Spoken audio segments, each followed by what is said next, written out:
Welcome, everyone, to what promises to be an enthralling episode of Pathway to the Podium with me, your host, Jake Klein. The fall college sports season is just around the corner, but as SportsBiz followers know all too well, there is no off-season in collegiate athletics, and today there's arguably equally, if not more drama taking place off the playing surface in conference rooms and courtrooms and video chats than there is on it. Tom Wistrcill, the commissioner of the Big Sky Conference, has experienced this all firsthand. Some details on the Big Sky Conference. This conference has 11 full-time members located in 7 states across the western U.S.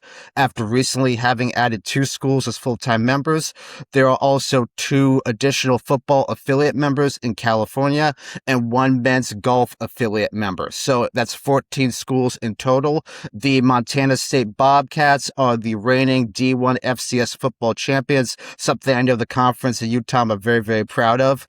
And some details here as well on Commissioner Tom Wistrcill, who has been in that role since 2018. Previously, he was a senior vice president at college sports marketing company Learfield. Before that, he served as athletic director at the University of Akron and as a senior associate athletics director at the University of Minnesota. He has also served on several distinguished committees, including the D1 men's basketball and college football officiating committees. I am absolutely ecstatic to have you on the pod, Tom. Great to be with you, Jake, and always look forward to conversations about this crazy world of college athletics. Awesome. All right, let's dive right into this.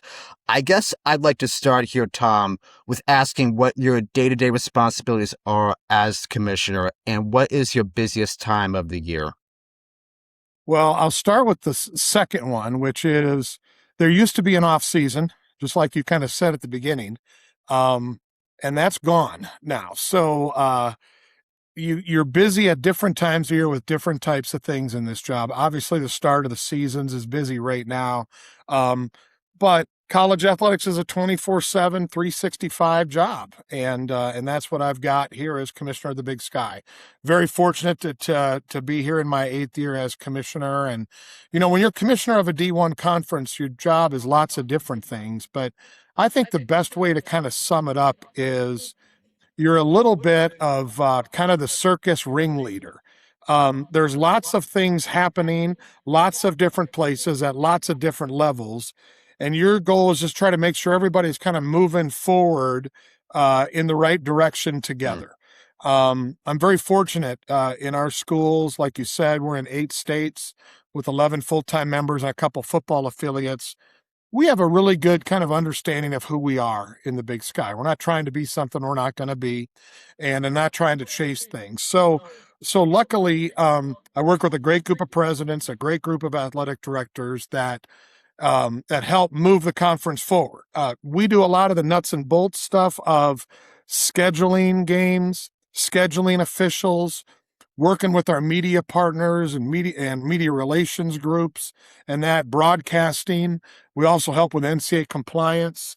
And so there's just lots of things happening on a day-to-day basis in a conference office. And the more we can take off of the plate of the schools, the ADs and presidents, the better we can be to help them. So that's kind of in a summary what a conference office does day to day. And no 2 days are the same, which makes it fun. Out of curiosity, since you brought it up, what exactly constitutes NCAA compliance? What role does the conference have with that? So we have a director of compliance and a senior associate commissioner who works overseeing that area, who has a compliance background too. And so essentially, our compliance people on our campuses are very focused on day-to-day compliance within their athletic department. Is the student athlete eligible? Are the coaches following the rules? How do we educate them? So then what we do is we kind of supplement those things, and then we're the connective tissue into the NCAA in Indianapolis. So when they have a question, concern about something, whether it's a waiver or whether it's an eligibility issue, they'll reach out to us, and then we can streamline those processes much quicker because of the connections we have in Indy. So a lot of it is just kind of sharing information and then also streamlining things with Indianapolis. Interesting. Cool. So, as I said at the beginning here, you've been commissioner now of the Big Sky for about 8 years. A lot has changed in the collegiate landscape over time. How is your job, Tom, specifically with the responsibilities that being the commissioner entails? How has that changed over the recent years? Well, things have really changed, Jake, because you can imagine our industry is so different now than it was then. Most recently, I've dusted off my B plus that I got, I think, in 7th grade civics class. And I've spent a lot of time talking with elected officials and their staffs in DC, whether I've been there in person or on the phone or on Zoom or whatever, talking about the Protect College Sports Act.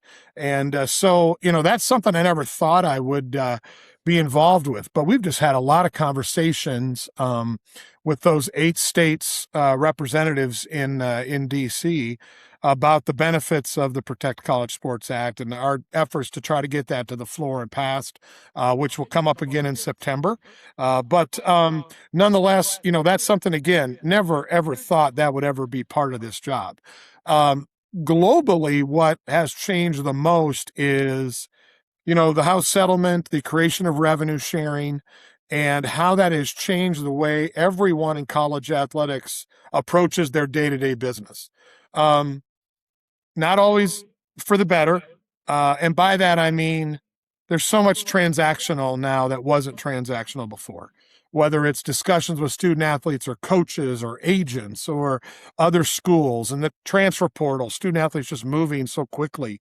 So, working in those systems, working with our presidents and ADs and coaches on how do we manage this going forward, things have changed. And so that part of the job, again, specifically those 2 things, was never even on the radar screen 8 years ago when I started here. So I wouldn't say everything's changed, but 70% of everything's changed. That's amazing. Yeah, I can't even imagine how much has changed in such a small span of time, Tom. So my hat's off to you and any other of the other commissioners out there, because I think you guys are really earning your paychecks at the moment. Well, I appreciate that, Jake. It's a great job. I'm very fortunate, like I said, to be with a great conference. It's not without challenges, but that's every job, So, it's a matter of you pick and choose the things that are most important to you and your conference and work with your staff and try to move things forward day by day. And you try to be have more successful days than unsuccessful days. Mm. So I want to really do a deep dive here in on the conference. So it's really great to have you on so we can really discuss the Big Sky here in detail. What I want to start out here, Tom, is looking at the promotion, the marketing side of the Big Sky. And specifically, a few years back, I believe it was in 2020, the Big Sky launched the slogan, Experience Elevated. Can you explain to the audience here what that means to the conference, that phrase, and what is the social media marketing strategy of the conference as a whole? When I got here in 2018, I think what we had, again, really solid conference, good leadership. I think we were lacking in an aggressive marketing strategy to brand the Big Sky. And so I set out on this goal, both from a hiring perspective of our staff, but also the direction that we wanted to go around branding us to be the best we could be. And for us, that means being the dominant, best FCS conference in the country. It's the one sport where we have an opportunity to win a national championship every year. We've won national titles in others, like cross country and that, but and had individual champions. But, quite frankly, let's be honest, we're not going to win the basketball national championship. So, so we want to embrace the fact to be the best we can be in every sport, but be the dominant conference in FCS football. So our strategies, both social media, media relations, marketing and sales, sponsorships, all of that has been about dominating that sector. And so Experience Elevated came into that to just kind of embrace the option we had of saying, we either are going to want to be great or we're just going to want to be average. Well, nobody wants to be average, but are we willing to really put ourselves out there and aggressively try to chase this to be the best? And that's where Experience Elevated came in. So much of what we've done from a marketing and sales standpoint focused in on media relations, our media partnerships with ESPN, getting Big Sky After Dark on ESPN football, late Saturday night games, has been driven by that thought of, okay, does that help us achieve our goals? Are we starting to get closer to being the dominant FCS conference that I know we can be? And so, when you have kind of that star you're pointed towards, that helps you make decisions. Are you advancing on that goal? So Experience Elevated was that. And we just now, within the last week or two, have launched a new one now called Up Here, It's Different. Okay, nice. Awesome. So that's the new one that you'll see come out now. And we have some special announcements about that and special people that will be launching that as part of our start of the new football season here coming up. But that's the new phrase. Continue to focus on being at the top and also playing off the fact that many of our schools are at altitude. So that's what we're doing there. I like it. Let's just take a second as well. Let me just run through the list of all the schools as well for the audience here. So the full-time members of the Big Sky, I'm just going to go alphabetically here. Full-time, Eastern Washington, Idaho, Idaho State, Montana, Montana State, Northern Arizona, Northern Colorado, Portland State, Southern Utah, Utah Tech, Weber State, and then affiliate members for football as well in California. That's Cal Poly, UC Davis, and then in men's golf, that's Francis Marion. I mean, that's quite a list there. And Tom, what I'm really interested in, I have to think about how does this affect travel arrangements, both for you and your role as a commissioner and, of course, for the student athletes, because those are some very big states we're talking about here. Yeah, we're very fortunate. I always use the phrase whenever you have a state name in a school, that means it's really important. Mm-hmm. So you listed a lot of states out west right there, right? Whether it's Northern Arizona or it's Montana State, right? I mean, so that's very important. But you're right. The West is really spread out. Compared to people on the East Coast like you, Jake, you can hop in a car and drive 3 hours and hit 3-4 states. Most of the time I can't drive 3-4 hours and leave the state I live in. So, yeah, it's an airplane league. There's good and bad to that, but we're fortunate that, we have really great competition at all different sports. We're able to schedule in a way where we have travel partners in some sports. So that helps on travel. But from a football perspective, you might play 1 week at altitude at, 7,000 feet at Northern Arizona. The next week you're playing, it's 85 degrees at UC Davis. And then you're playing at Eastern Washington and the wind's blowing 40 miles an hour and it's snowing. So, you have to be ready in our conference for all types of things, weather, travel challenges, smoke, I mean, who knows what it's going to be, snow, ice, you name it. So travel's a challenge. It's a big expense for our schools. But they know that, and it's not a surprise to them. And I think people embrace it and also know that if you're successful on the road in our conference, you can be successful anywhere in the country. I think that's a great way of phrasing it. Out of curiosity, Tom, how much does the winter months, how much does snow impact the travel schedule? Does that really throw a wrench into things, or are you guys just on top of it at this point? Like I said, people know that it's part of what it is. There's always snowstorms come wintertime in the mountains. So you have to be ready for that. For football, our teams charter when they have to fly. So that helps. There are some bus trips for each team, but not many. So, then it's a matter of, can we get our officials there? They're flying commercial. And that's an important piece to it. So, it's different every year. It's just like, storms are different year to year, but, you're going to have at some point, you're going to have Big Sky football in the snow. I mean, that's just a matter of fact every year when you get to November. So I think people kind of embrace it, but nonetheless, it is a reality.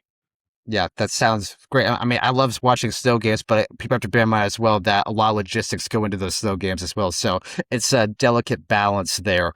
Let's go and switch here, Tom, looking at specific members of the conference. So beginning this year, effective this year here in 2026, Utah Tech and Southern Utah joined the Big Sky as full-time members. Southern Utah had previously been with the conference. They left and they came back. Meanwhile, you have Sacramento State. They left the conference to join the MAC. So again, talking about logistics involved here, what goes into here, Tom, the welcoming of two schools, deciding to add two schools, and also handling the departure of another? What does your office do to create as smooth a transition as possible?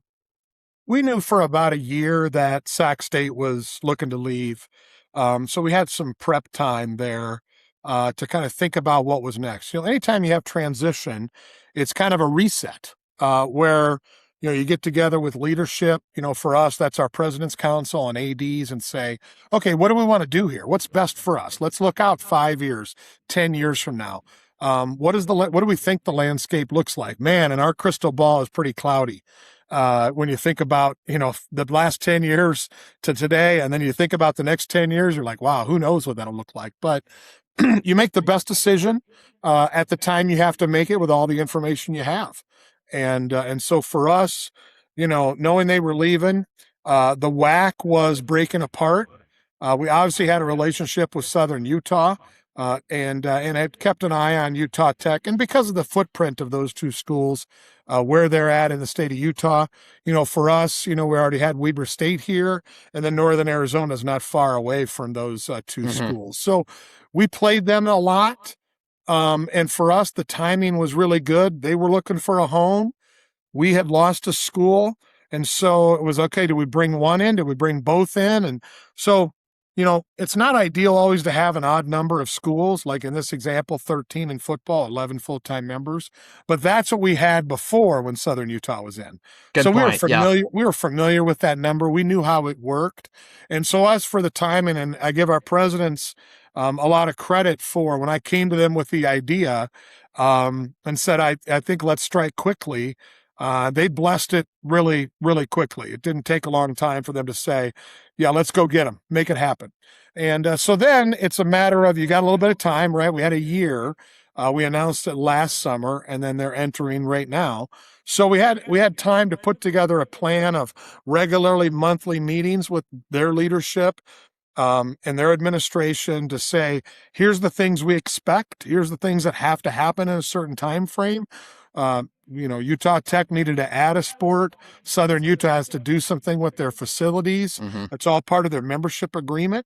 But then there were, kind of fundamental stuff, blocking and tackling stuff that we just needed to get in line with. And we had to create all our schedules all over again for all our sports coming into this fall and get those approved. And so there was a lot of work, but we had a good template. And I think those regular monthly meetings, and then just the fact that good people down there, they were excited to be part of the Big Sky. I think that really helped. So it's been pretty seamless. But we're only I think we've had one soccer game as we're filming this.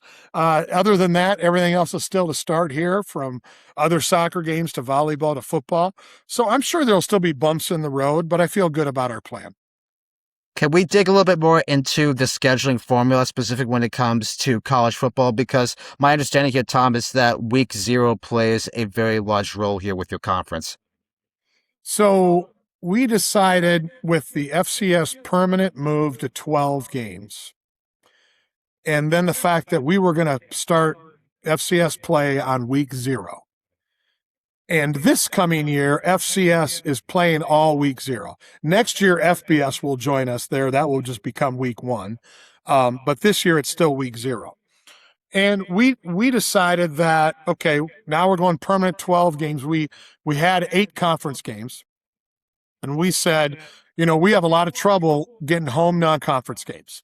We have trouble getting FCS teams to come out west. So it was not a tough decision for me to go to the ADs and say, let's go move to 9 conference games. Guarantee another FCS opponent. Yeah, one year you'll play 5 home games, 4 away games, and then it'll flip. but we need that with 9 conference games, then you still only need to schedule 3 non-conference games. So we were able to do that. Then the question was, how do we fit that into the schedule? And we had to decide on a cutoff date for their non-conference schedules in those first 3 weeks. So what we did was the first 3 years, this fall of 26, 27, and 28, we're going to play that 9th conference game in what is right now week 0. So this year and the next 2 years, first game is a conference game for everybody but one, because we have an odd number. And then there's 3 non-conference games, and then we'll play the other 8 after that. After those 3 years, then the first 3 weeks will be non-conference, and then we'll play 9 conference games. Okay. But that was just an agreement that we struck. So, again, the nice thing is that you have a 13-team league, so there's 12 other teams you can play. You're going to play 9 of them. So there's only 3 teams that everybody misses during the year. So we feel good about that. This is year 1 of that football scheduling process. And so we're excited to see how it plays out. And it's been different this year, just talking to our coaches and then our student athletes at our media days and kickoff about, hey, you know what? You better ramp things up pretty quickly when week 1 is conference play. And that's never been the case before. So an exciting start this year for Big Sky football. Yeah, and I think it's great as well that you get so many teams within the conference playing each other. You think about some of these other conferences, particularly the FBS level, SEC, for instance. I mean, there are years and years in which those teams, there are 2 teams that literally do not see each other at all in college football, which seems a bit absurd. Like, again, logistics are different. I understand that, but I think the size of your conference, when it comes to just like fan engagement, I think that works actually pretty well. Yeah, we've made a concerted effort. In fact, it's funny you mentioned that, Jake. I saw something the other day, and I might get the date wrong, but I think it was something like in the SEC, like Georgia, like Texas A&M joined the SEC in like 2015, and so that's like 11 years. Georgia's never played at A&M, and so we make a concerted effort in our scheduling, and I give our Deputy Commissioner Dan Satter all the credit. He does our scheduling. We've made it a point where if you play 4 years at the Big Sky, at your Big Sky institution, you will play home and away at every school in the conference. And that's part of our scheduling philosophy there, and has been accomplished, even with the changes in the numbers. But yeah, you're right. There's bigger conferences out there. Big Ten has 18, SEC has 16. They have some of those schools. They're just never going to play each other home or away, and so that's too bad. But we feel pretty fortunate we can build a schedule that offers our student athletes that opportunity. I also commend you, Tom, in not putting a number in the conference's name, not making it the Big Sky 10 or the Big Sky 8 or something, and then we have to pretend that the number is not actually the number like many of these other conferences. So my hat's off to you with that one. Yeah, thank you. Yeah, I grew up in Big Ten country and worked at 2 Big Ten institutions and love that place, but it's not the Big Ten. The Big 18 just doesn't sound right. So let's talk a little bit about media deals, which you hinted at earlier, Tom. So the Big Sky has a TV deal here in place with ESPN that you recently extended. This now runs through the 2029 to 30 academic year, I believe. With that contract comes increased exposure on linear television for Big Sky football. Out of curiosity, Tom, what went into your decision to reach an extension with ESPN rather than, say, potentially a different network? When I got here, as I said, we just weren't very aggressive in our media opportunities. And so I have a relationship over many years with lots of people at ESPN. They're great partners, and they have a great vision for college football. And like I said, I really wanted to lean into that for our conference. So, had many discussions with them. We struck that initial deal to provide, football on ESPN and some basketball, and then build the ESPN Plus platform at all of our schools. And our schools have really leaned into that. We've carved out money to help them buy cameras and build some studios and technology in that. And they've done a really good job because, the goal is to have a high quality production from everything from softball to volleyball to our track and field championships. But the backbone of the thing is the ESPN linear football.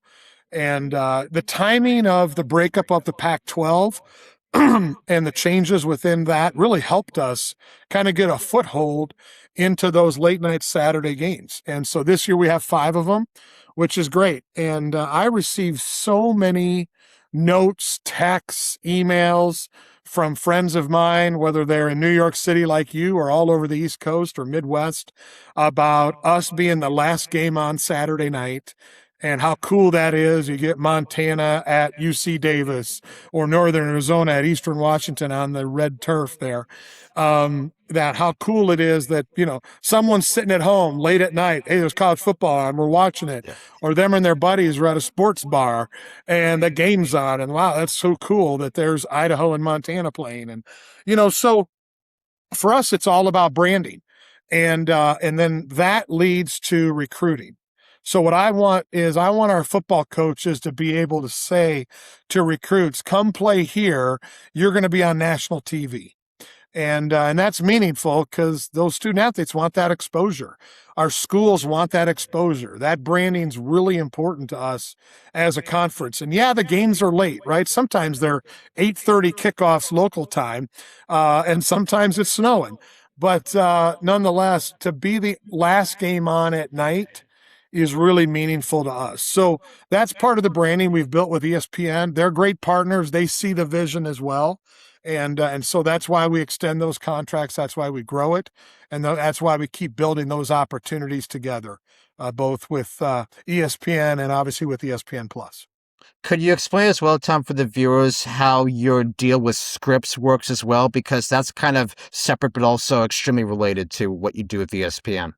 So Scripps TV and Scripps Sports, a new venture there over the last few years. They've really grown their market and their focus on sports. Brian Lawler, the president of Scripps Sports, great friend and a great person, also bought into the vision of, okay, how do we build this in a way that's financially viable for both the conference and for Scripps. And so we worked hard together on this to build it out so that it's a nice, certainly a nice payment to the Big Sky, but also allows for linear local TV. So when Montana State plays at Northern Arizona, the game is produced and broadcast by Scripps Sports along with ESPN Plus. And then it goes back to Montana, to the local affiliates all over the state of Montana, but also into Arizona, in the Phoenix market, the Tucson market, and others there. So it's a secondary, once I get past ESPN linear, and then Scripps has the secondary piece to that, where it's broadcast on the local markets in the state of Montana, and then also wherever those games are. Whether it's a home game in the 2 Montana schools or it's a home game in Portland, it's still broadcast local. So it's a secondary broadcast network, and they do a great job on the production front. They care deeply about the Big Sky. So it's been a really win-win for both us and for Scripps. Access is very, very key when it comes to conferences and schools. And it seems like with these deals, you've kind of situated yourself in the conference in a pretty good position. It's all about, you said, it's access, it's marketing, branding, and then it comes back to recruiting. And so I want people to flip on TV, see the Big Sky, and go, wow, that's big time football there. And I want that high school coach, that high school student athlete, to see that and to see that team, that game going on between Idaho and Northern Arizona and go, wow, that's big time football. I want to play there. Just like they would look at it and say that about UCLA or New Mexico or Texas Tech. And so it's all about that branding, and that's what we're striving for every day. What would you say, Tom, is the student athlete experience like in the Big Sky, and how does it compare to other conferences?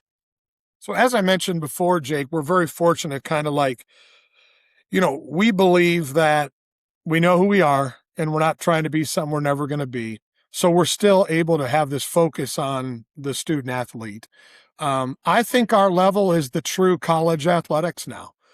No student athlete's making $1 million playing in the Big Sky. So we're able to still revenue share, provide some money to the student athletes. but nobody's getting, life-changing millions of dollars in our conference. So we're still able to focus in on the true student-athlete experience. We help them through graduation. We talk to them about life after sports. We work on finding jobs and providing them an opportunity to participate at a really high level, but still be a student-athlete. And that's what the Big Sky, I think that's what separates us from some of those others, where there are transactions, but that's not the focus of what we do at a local level here. And that's what kind of our regionally based state universities can do. All of our schools are public in the Big Sky. And so their regional focus in that state is really important to them. And the service they provide to those student athletes is important to that local community. So we really lean into that student athlete experience piece and hope we can continue to do that. Mm. Let's shift now to the broader college landscape. And this is something you addressed for a moment in the beginning of this conversation, Tom. So over the years here, Congress has made several attempts to create federal guardrails to oversee collegiate athletics in this country. The argument for federal intervention is that states and conferences, they have their own laws, they have their own rules that vary greatly across jurisdictions, particularly when it comes to name, image, and likeness compensation. We've seen that over the years. There's also, as you mentioned earlier, the House versus NCAA settlement. You also have many court cases working their way both through the state and federal level here, involving questions of transfer windows, eligibility, direct payment by schools to athletes, whether student athletes should be considered employees and have the right to collectively bargain. These are all extremely big issues here. You have the latest working bill that's working its way through Washington, D.C. right now, which has had some momentum with it at times and at other times has kind of stalled, is the Protect College Sports Act. Meanwhile, a couple months back or so, the House of Representatives also pushed for the SCORE Act, but that seems to have kind of died down a bit. So, Tom, that's a bit long-winded, but my question here for you is, as commissioner of the Big Sky, do you think the federal government should intervene in college sports? And where do you stand with regard to the Protect College Sports Act? I wish we didn't need Congress's help, but we do. And you hit on a multitude of reasons why. The bottom line of it is, to sum that whole thing up, because we have had trouble we have had trouble with the NCAA, and we are the NCAA, the member institutions and conferences. We can't pass rules and enforce them because we're getting taken to court by student athletes and our own schools in all these different states, find a friendly judge, and we lose the court case. We need the federal government to help clear the deck, to preempt all those state laws, and then give us some limited protection to create some rules that we can enforce. One of them as simple as the transfer portal, eligibility. I mean, we just want to make some rules that we can get back to what we do best, which is educating student athletes and providing them an opportunity to play at a high level without getting sued every time we want to make a rule. Unfortunately, we need Congress to help us do that. And that's what the Protect College Sports Act does at a very base level. If it would just allow us to do that, we could see our ways through this. But with 6 states with different state laws, all of a sudden, Tennessee handles eligibility different than Ohio, different than Nevada, than Montana, than Idaho. Now, all of a sudden, we're not even playing on level playing fields anymore. So we need help. Unfortunately, we haven't been able to do this on our own. So we need Congress, and that's where Senator Cruz and Senator Cantwell have done an amazing job coming together, make this bipartisan legislation. I don't think the Republicans and Democrats agree on much, but a lot of them agree on this. Let's fix college sports. So when they come back in September, we need them to pass this out of the Senate to get to the House and get to the president's desk, so we can get back to doing what we do best, rather than paying millions and millions, tens of millions of dollars in settlements that could be going to the student athletes and their support and their experience on campus. So, unfortunately, we need their help. And that's what the Protect College Sport Act does. Gives us some ability to create some rules, to solve some issues, and to move forward. Mm.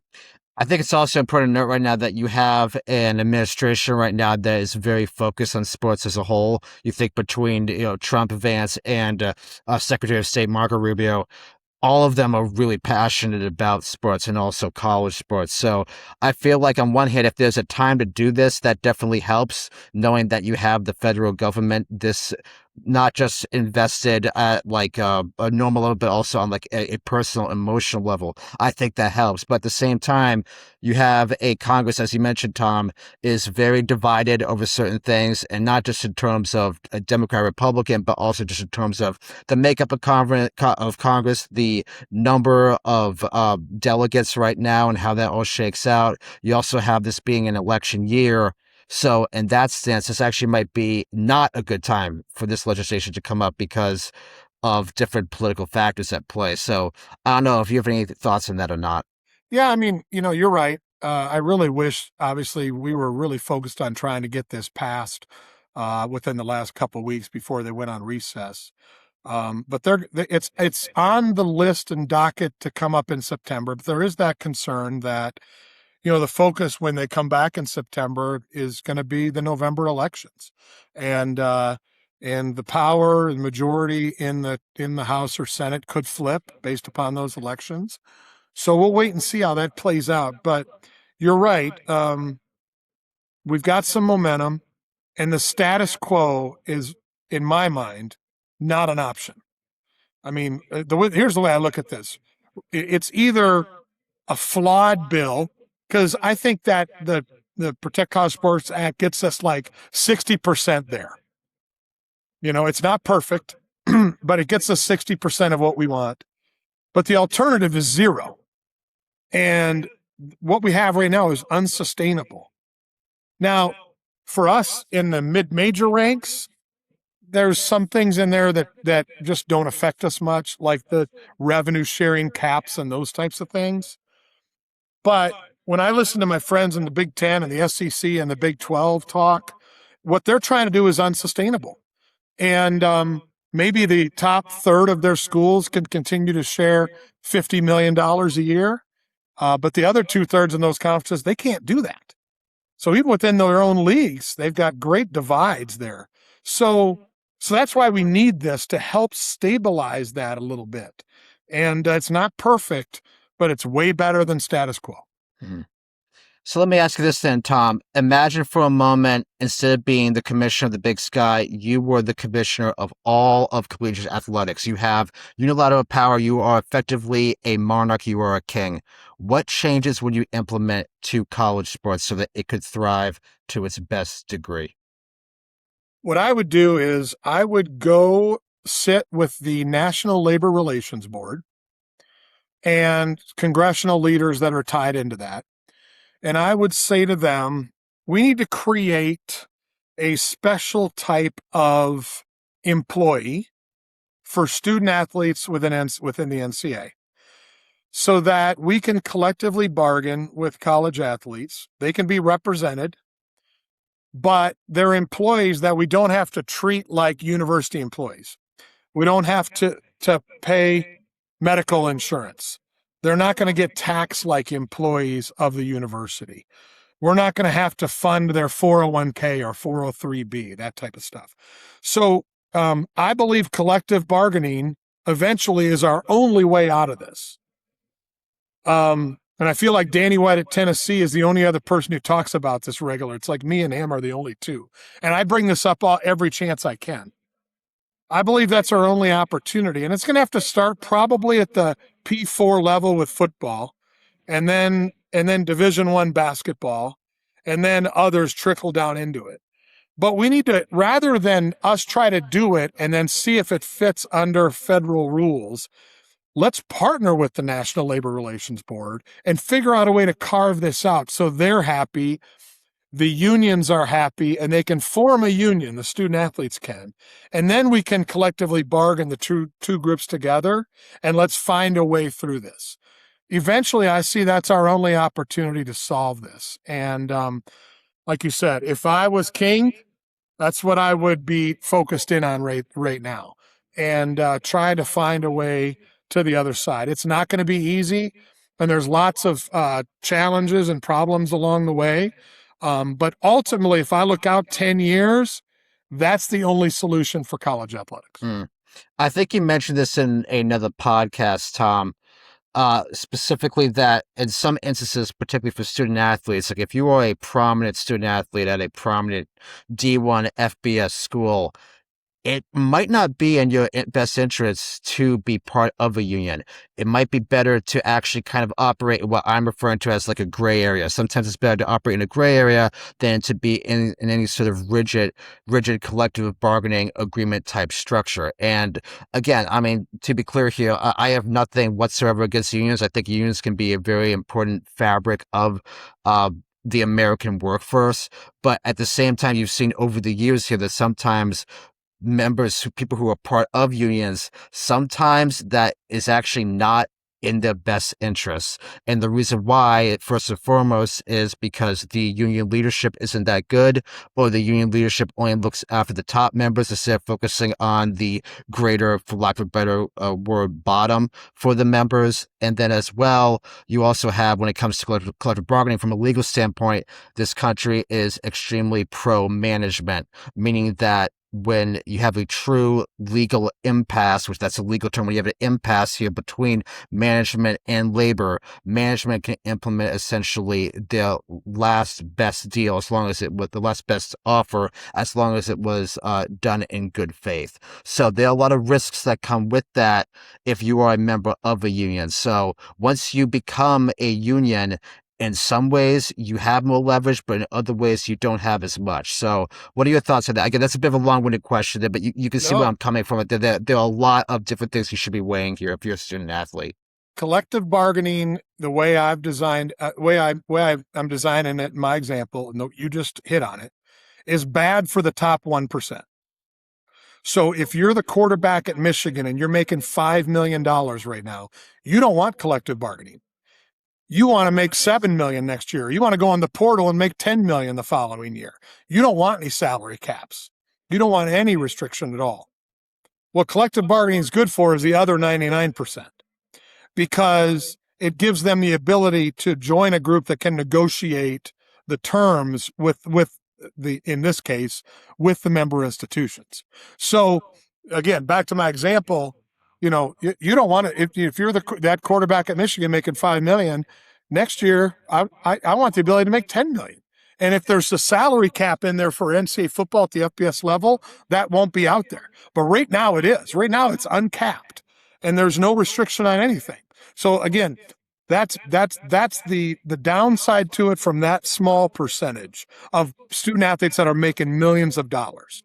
But for everybody else that don't have the ability to have any negotiation power at all, that's where it's helpful. So that's the part where there's no incentive right now. And I think that's what you heard me say in this other podcast. There's absolutely no incentive for the student athletes to collectively bargain right now. We need to create that incentive by saying to them, hey, right now we can only share 20-some million at the top levels. And if the Protect College Sports Act comes, there'll be another 25 million for retention. So that's kind of their own. The Protect College Sports Act creates this, but for the student athletes, that's not in their best interest. So let's create something that is the best interest. For example, let's make the salary cap, $40 million for FBS football. Well, that's better than what it is right now, because, they're going to spend in other areas, basketball and others. So you got to create an incentive for the student athletes to come to the table. That's what FBS would have to do, especially at the P4 level, in order for collective bargaining to work. But right now there's no incentive. So that's why we continue now in this path of, well, like I said, it's a path that is unsustainable, because there's no reason to fix that other than there's not an unlimited amount of money. I think that's very well stated, Tom. Yeah, I mean, this is an issue right now that I think is going to come up very, very much so in the next couple of years. And I don't really know which way it's going to go at this point. I think this is something that's extremely up in the air. Yeah, I mean, the Protect College Sports Act needs to pass in September, or I don't know when we could ever get federal legislation again. So it's either that or it's collectively bargained. And so to me, those are the only two solutions. And the other one has a clock to it. And that clock is this first couple weeks in September when they're back from recess. Because then, to your point, the November election is coming up. That's where their focus is going to be. Those senators on both sides of the aisle are going to want to hold on to their seats and their majority or fight it out. So that's when we just fall to the wayside. So we'll see what happens. Thank you, Tom. Yeah, that's very, very insightful there. Let's shift back here to the conference once more. How would you assess the health of the Big Sky Conference as a whole? Really healthy right now. Great leadership in our presidents. Like I've said a couple times, we know who we are. And we know what our goals are, is to be the dominant FCS conference in the NCAA. Also provide great opportunities for all other sports in whatever our schools decide to lean into. Some emphasize volleyball, soccer, some track and cross country. And so, we want to be the best we can be with what we have. And so it's still back to leadership. Our presidents are great people. There's no egos in our president's room. They get along well. They have similar focuses and goals. And so I think we're in a good place. Now, that could all change tomorrow. That's just the nature of this business, right? So, you never know how it plays out, but I feel good about where we're at. What would you say are some of the short-term and long-term goals of the conference? So for short-term, let's say 5 years, long-term, decade plus. So, again, back short-term, we've got these two new full-time members. We got to make sure that transition goes smoothly. We got to make sure we continue to schedule in a way and help our schools from a non-conference standpoint to get the best games we can so we can get as many football teams in the playoffs as we can.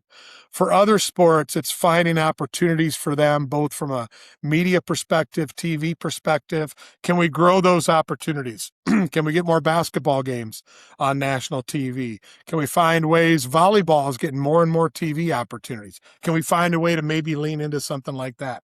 Help our schools that want to compete at a high level in track and cross country. Can we help them along the way? So that's the short-term part of it.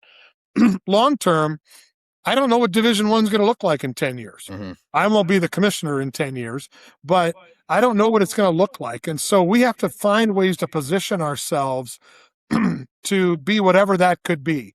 Does the P4 break away? Does the P2 break away? Form their own thing? Do we want to lean closer to, does the lines between FBS and FCS get blurred even more? So then there's like a blend of some of these leagues together. Who knows what that looks like in those 10 years? And so for us, it's about being a part of those discussions, trying to see around the corner of what that could be, and being active in those discussions. What initiative are you most proud of under your tenure as commissioner? I'm probably not the right person. You'd probably have to ask our ADs and presidents that type of thing. I would say that, Jake, for me, like I've talked about, I wanted to elevate the brand and reach and scope of the Big Sky when I got here, because I think that it was undervalued. And we haven't reached our peak yet, but I hope that we've been able to nationally give us a bigger standing. And I think our ESPN partnership has been a big part of that. I think our success on the field and court has also driven that. So if I could have a small piece and say in how that's worked, then I consider that pretty successful. They always talk about you got to leave the place better than you found it, and that's the track that I hope we're on, and we still got a lot of work to do. That's well said. As we begin to wrap up here, what worries you the most as commissioner, specifically related to this conference? It's the things I can't control, Jake. University funding from a state level has dwindled almost in every state in the country. So our schools, like almost all schools in Division I, are funded primarily through the campus. Somewhere between 50 and 70% of revenue in the Big Sky comes from campus. Well, campus revenue comes from tuition and fees and others, and also from the state government. Well, state governments are under stress, and so they're not funding the universities at a level they used to. So that puts strain on the universities to fund athletics. So those are factors outside my control. So I'm concerned about that. Our presidents are concerned about that. So I'm also concerned about the future of Division I. I think that 32 conferences were stronger together than we are apart. But I know there's stresses within the SEC and Big Ten to look at other things. I hope they don't leave. Like I said, I think we're stronger together. The NCAA basketball tournament is, to me, the greatest 3 weeks in sports. And we have to find a way to keep that going. I've enjoyed my tenure on the basketball committee, and you really get a firsthand look at what that's like. And so I'm concerned about that future. And that's why I'm glad we talk about this frequently as commissioners, as presidential groups.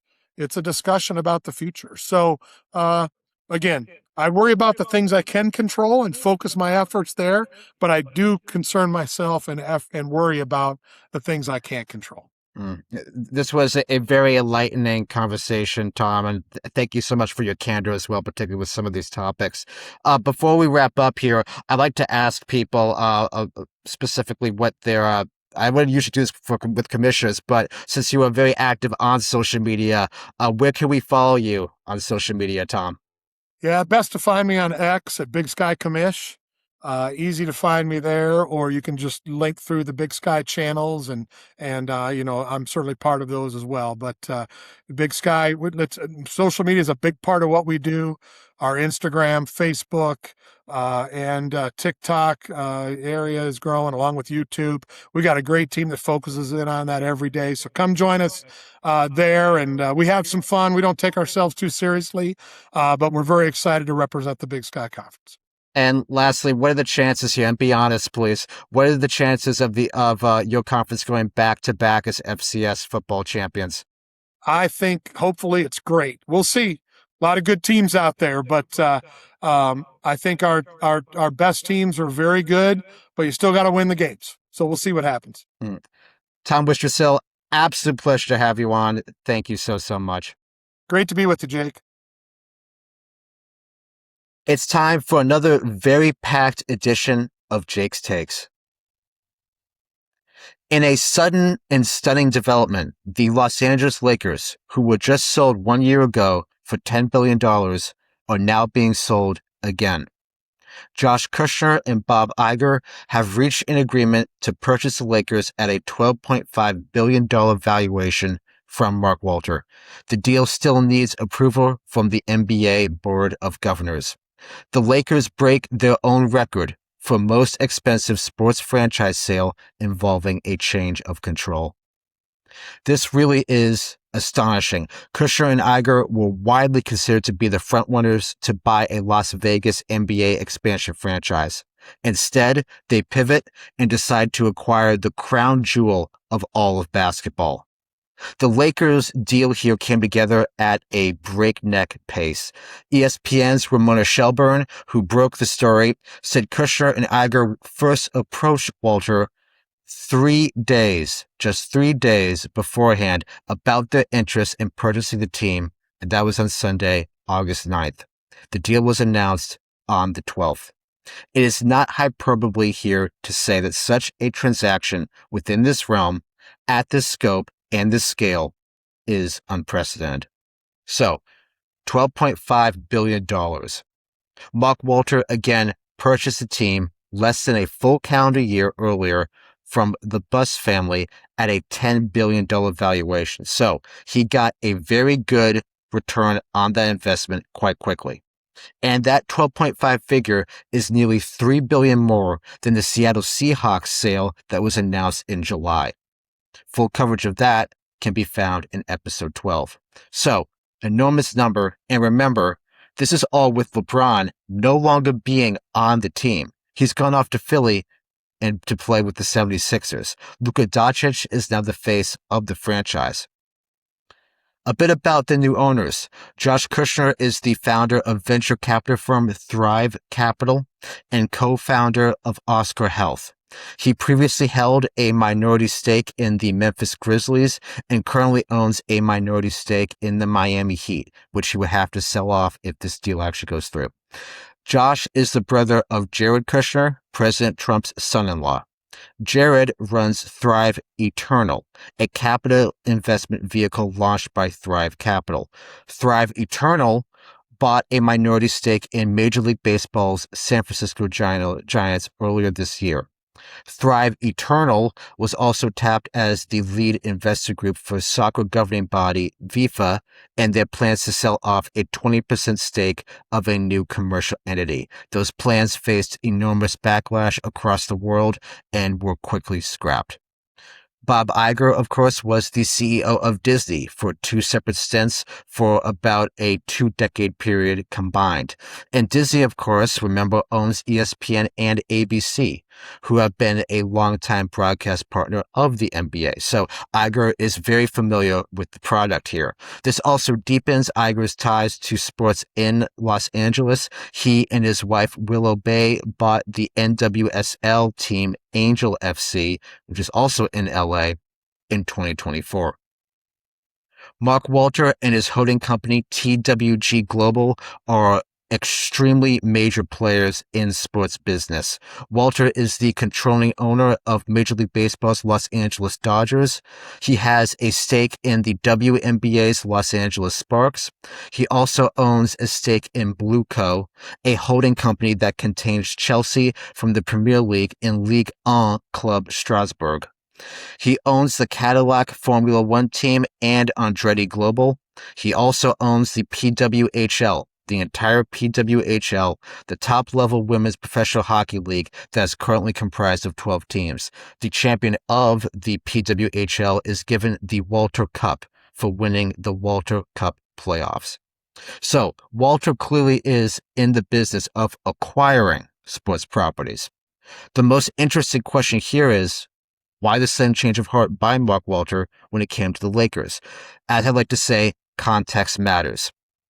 Walter is being investigated by the Securities and Exchange Commission and the U.S. Attorney's Office in Manhattan over whether he and his holding company committed fraud. Specifically, the investigation is looking at about $16 billion in loans from Delaware Life Insurance Company and Clear Spring Life and Annuity Company, both owned by Walter. These loans were made to companies with ties to Walter or his TWG Global Holdings Company. The issue at play here is related party transactions. Walter at this moment is not facing any criminal charges. The timing here does not appear to be coincidental, and on the surface would appear Walter might be concerned about the direction the investigation is going and perhaps the state of his finances. I just listed a bunch of sports teams and leagues Walter is involved in here.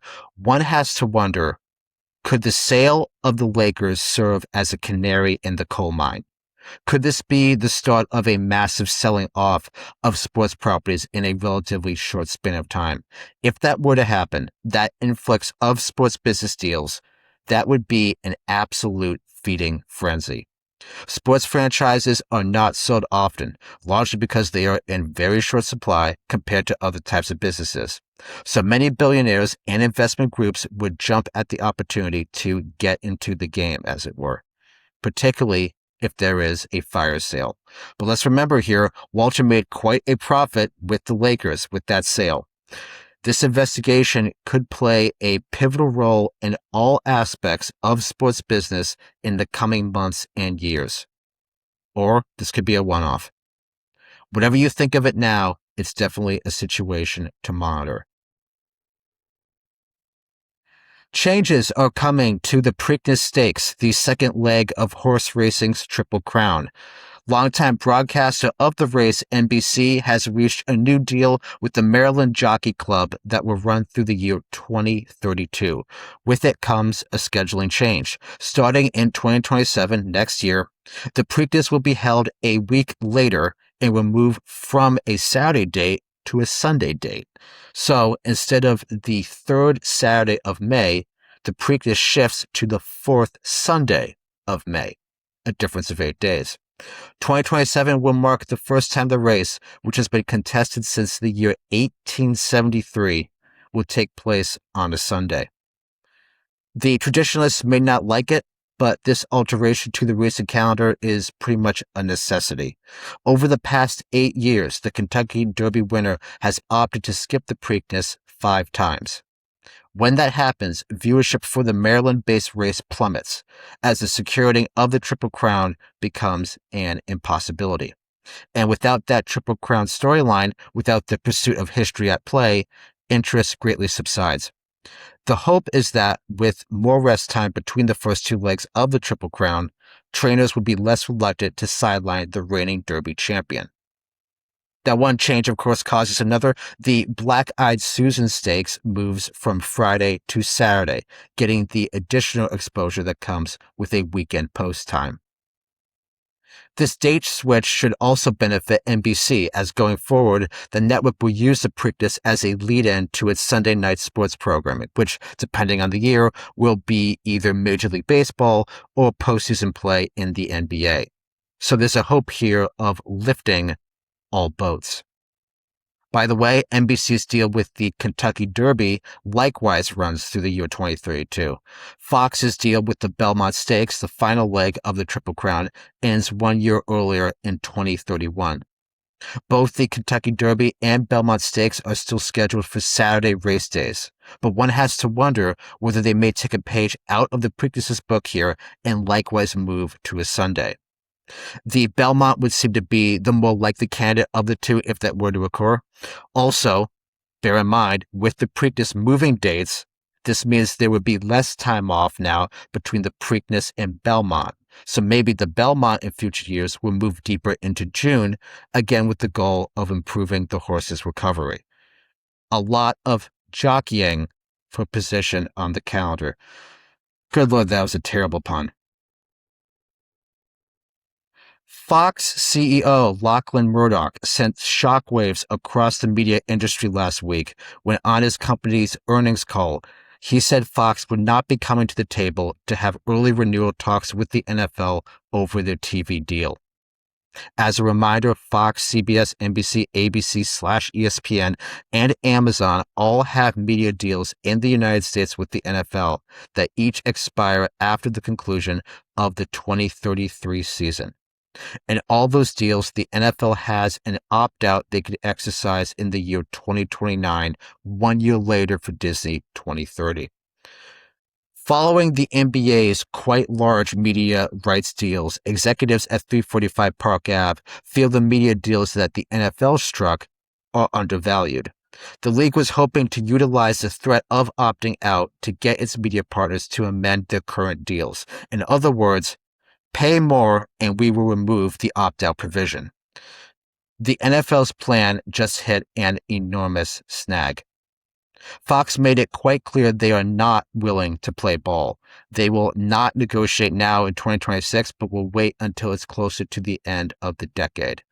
That's not the only issue for the league. While it is true the NFL has greater leverage over CBS, as Skydance's buying of CBS triggered a change of control provision, which gives the NFL the contractual right to end its deal with CBS if the league were so to choose. The ongoing uncertainty of the Paramount Warner Brothers planned acquisition has stifled renewal talks there as well. So the NFL, thinking it had all the cards, tried to play tough and strong-arm its media partners into forking over more cash, and so far it appears to have backfired. As I said in the prior episode, it's not often the NFL operates on a timeline other than its own. Well, it's even more rare when the league gets an outright no, and that's what Fox did here. Whether this is posturing on Fox's part or if they're truly digging in here, we'll have to see. But for one of the NFL's media partners to openly say this, it is extremely notable. The question now becomes, will another NFL broadcaster follow in Fox's footsteps and likewise declare they will not engage in early renewal talks? We shall see. It very much feels though that there has been a momentum swing here. And bear in mind, if negotiations for NFL media rights are pushed off for a couple years longer than what everyone thought it would be originally, This creates a window for other sports leagues to jump ahead of the NFL and get new deals of their own with broadcast partners instead of waiting for sloppy seconds. It's becoming increasingly apparent that the networks and the streaming companies simply cannot strike deals with every sports league. They have to draw the line somewhere, pick and choose who they want to partner with, and who gets kicked to the curb. So, if you're a Tier 2 property and you were concerned the NFL negotiating new deals early was going to shut you out and damn you to obscurity, that is to say, there would be no money left on the table once you came around, now you have a golden opportunity. And there's another element to this that bears highlighting as well. Let us not forget, Fox has been the most vocal in criticizing the move of NFL games from broadcast television to streaming, saying that it is bad for the consumer. They've leveraged their political influence to make this become a topic during the 2026 election cycle. Some politicians, even at the very highest levels of government, have questioned whether the NFL should still have an antitrust exemption and have curated whether the NFL putting games on streaming platforms violates existing federal law. There is a clear multi-pronged strategy on Fox's part to try to keep costs in check when it comes to sports rights. And it might just work. If the other networks align with Fox and metaphorically lock arms, the NFL may have no other choice but to wait it out for a few more years and remain stuck with their current deals. Current deals, which in the aftermath of the dollars the NBA is raking in, appear to have been poorly negotiated by the league. A big factor in sports media rights, of course, is viewership, and ratings company Nielsen has become synonymous with that. Nielsen recently reached an agreement to take private DoubleVerify in an all-cash transaction with an enterprise value of approximately $2.15 billion. As always, this needs regulatory approval before the deal can be finalized, but it should be pretty smooth sailing. DoubleVerify is a software platform which measures and analyzes digital advertising quality. So across websites, mobile apps, connected TVs, social media platforms, and the like, the company's tech helps determine whether ads are actually being seen. It also detects ad fraud, identifying AI bots, that is to say, checking if there is real ad traffic instead of invalid ad traffic. DoubleVerify also assists with brand safety, so an advertiser's ad isn't placed next to other material that could harm its reputation. Presumably, all the services I just mentioned are what attracted Nielsen to buying DoubleVerify. And for those paying attention, Nielsen has been awfully busy as of late, and that is very, very intentional. If Nielsen slips from the number one spot as the established viewership and ratings tracker, they are pretty much done as a company. They are fully cognizant of this. It is why every year Nielsen yet again tweaks their methodology to appease the networks. I went into detail about those changes back in episode 7. These methodology changes are in part why sports broadcasts have reported so many viewership gains recently. Not the only reason. Some of the growth is genuine, mind you, but lots of it that we see right now is inflated. So, Nielsen spending big bucks on a verification company seems to continue a pattern of them doing everything possible to stay relevant. They are looking increasingly desperate here. More and more of television viewership is happening on streaming instead of linear, and the streamers are getting increasingly reticent about publishing viewership metrics for their programs, relying more on their internal data or using another party, such as what NBC Sports does with Adobe Analytics. The cracks here are forming for Nielsen. The stranglehold they once had on audience measurement no longer exists. They still are the king, but one has to wonder how much longer they're going to be able to maintain that foothold now that the wolves are barking underneath. Lastly, congratulations to Jason McCourty. He is joining ESPN's Monday Night Football studios starting this season. This is in addition to his appearances on other ESPN programming such as NFL Live, Get Up, First Take, and SportsCenter. Recall he recently reached an extension with ESPN, something that this pod covered. See episode 11 for that. McCourty effectively is filling the seat that had been left open with Ryan Clark's departure. This is a very significant promotion. Jason will now be part of the company's signature Monday night countdown show, meaning for nearly every week he will be at the stadium that's hosting the Monday game. That there's lots of levels to this, but notably, while ESPN and ABC have yet to finalize their talent lineup for coverage of this upcoming Super Bowl, you have to think that there is a very good chance now McCourty is part of the pregame, halftime, and or postgame shows for Super Bowl 61. That is absolutely huge. A very plum position, and also underscores how badly Ryan Clark messed up, as that likely would have been his assignment. Jason's identical twin brother, Devin, by the way, is part of NBC's Sunday Night Football studio crew. So once the NFL season gets underway, you'll be seeing the brothers on back-to-back nights, and that's pretty cool. Maybe for 1 week they should, switch networks to see if their colleagues catch on. Maybe. Just throwing it out there. And on that note, thank you very much for listening to this episode of Pathway to the Podium. A reminder, as always, to check in on prior episodes if you missed any of those. The last 5 are a very thorough look at the ESPN layoffs and the Kyle Shanahan car crash fiasco, a great chat with Sportico's Eben Novy-Williams on the Seattle Seahawks' new ownership group, the Kosla family, as well as the economic sustainability of professional cycling. We also had the Wall Street Journal's Joe Flint talking about the NBC Universal spinoff from Comcast and where things stand on the planned Paramount Warner Bros. Discovery merger. Additionally, the Sports Video Group's Brendan Costa going behind the scenes of a FIFA World Cup broadcast and elucidating how drone technology and scorebugs work. And lastly, a news and notes edition about the Myles Garrett and AJ Brown trades and the NBA's technological advancements. Please subscribe, follow, and like this podcast on social media. Video episodes of this pod are available on both Twitter/X and YouTube. On Twitter, that is at Jake A. Klein, that is at JakeAKline, and at Pathway to the Pod. On YouTube, that is at Pathway to the Podium Pod. You can also follow on Instagram and TikTok at Pathway to the Podium. Enjoy these final weeks before the U.S. sports schedule kicks into an enormously high gear. It won't be long now. I'm Jake Klein. Until next time.